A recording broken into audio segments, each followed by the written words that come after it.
Hello everyone and welcome to Sunburned Albino pretends every girl in this anime is 18 and please just go with it. I do not need people making more siren noises in the comments. I binged the hell out of Pokemon XY and subsequently XYZ and recently finished it all, so I thought I could celebrate by making a video that causes certain people to feel queasy. Also, there's no Bonnie here. You're welcome, and no Nurse Joy or Officer Jenny because I'm not Brock and there's millions of them in every season, starting from 15 and working our way to 1. Number 15, Nini.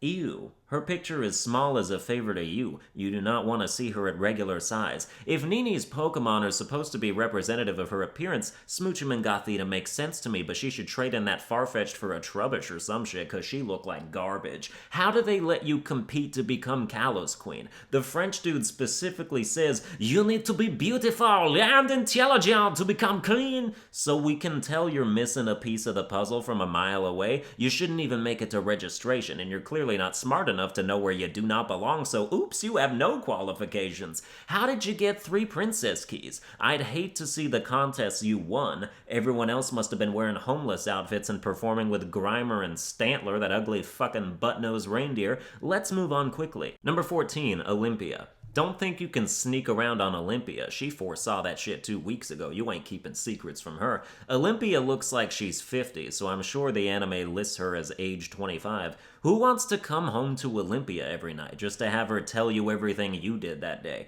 Not that she'd ever marry you. As soon as you proposed, she'd have a vision of the divorce, and you wouldn't want to marry her anyway because no thanks to all of that. Number 13, Karina. Is it me, or does Karina seem like she's just a little bit retarded? Like, you can see it in her face, kind of, and I mean, it would explain the helmet. Number 12, Jessie.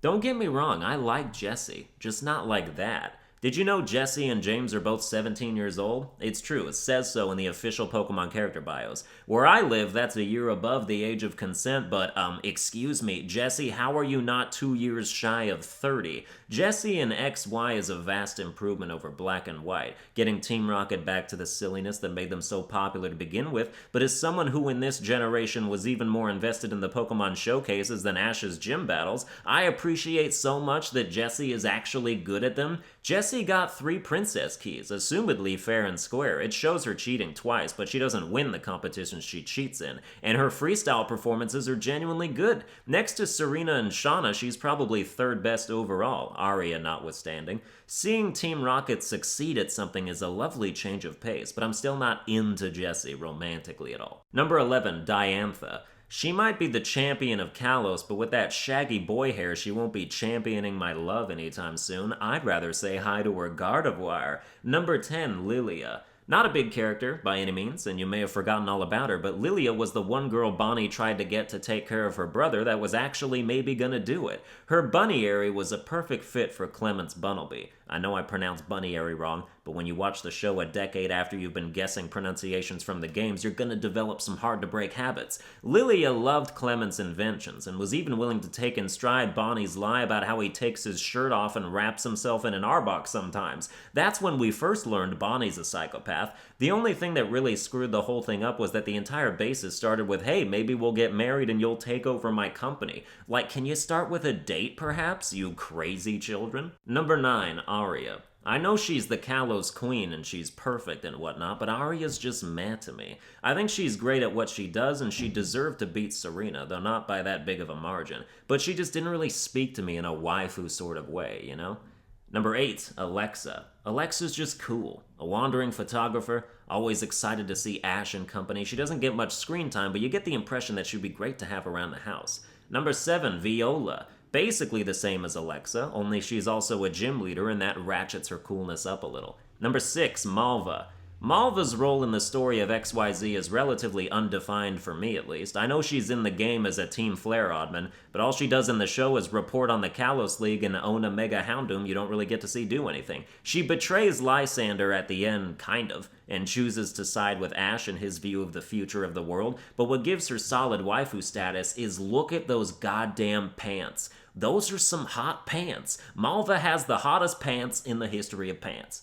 Number 5, Grace. Damn, Serena, I see where you got it from. Grace is lucky she doesn't live in Pallet Town, or I don't think Professor Oak would be able to keep it in his pants long enough to give her kid a Pokedex and send that girl packing.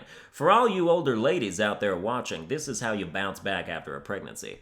Number 4, Valerie. Valerie wants to be a Pokemon, and you know what that means. Sexual cosplay. Your Lopunny dreams are about to come true. Valerie is the Asian girl of Pokemon XY, and as such, you can be very unsurprised at my high placement of her. Number 3, Miette.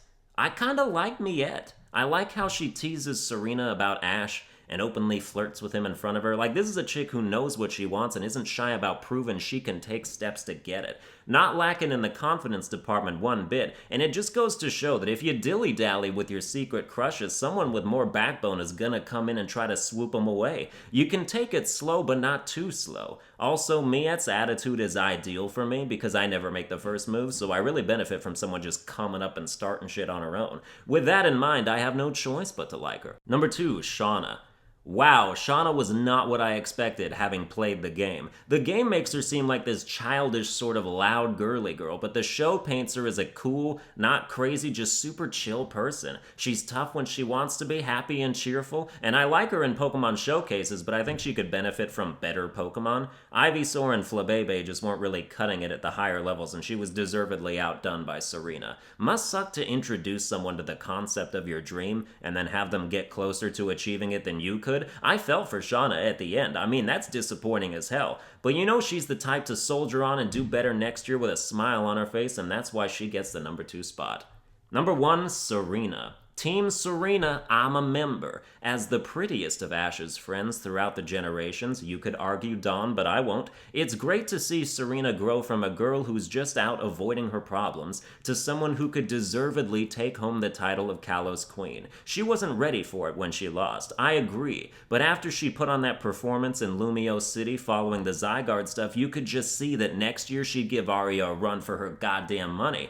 When she cut her hair, I was like, no, but I got used to it. I still prefer her old look, but the new one has connotations of growth and character development that are just as much a part of her beauty on the inside as the outside. Serena is genuinely kind and caring and absolutely brimming with empathy, but she's capable of powerful confrontation moments too, like when she yells at Ash and throws snowballs at him when he's not acting like himself after his loss to Wulfric. That scene was terrific and gave me a lot more respect for Serena, who proves she doesn't take shit even from the person she admires most. Also, she hella kissed Ash, but the most impressive thing about that moment to me is the fact that she can ride an escalator backwards without losing her balance and needing to hold the handrail. Were any of you watching that? Like, how is vertigo not kicking in right now? Is she just riding that high of a cloud 9? She didn't tip forward or nothing, just stoically stood there smiling up at Ash like, you're gonna miss me so much when you go to Alola?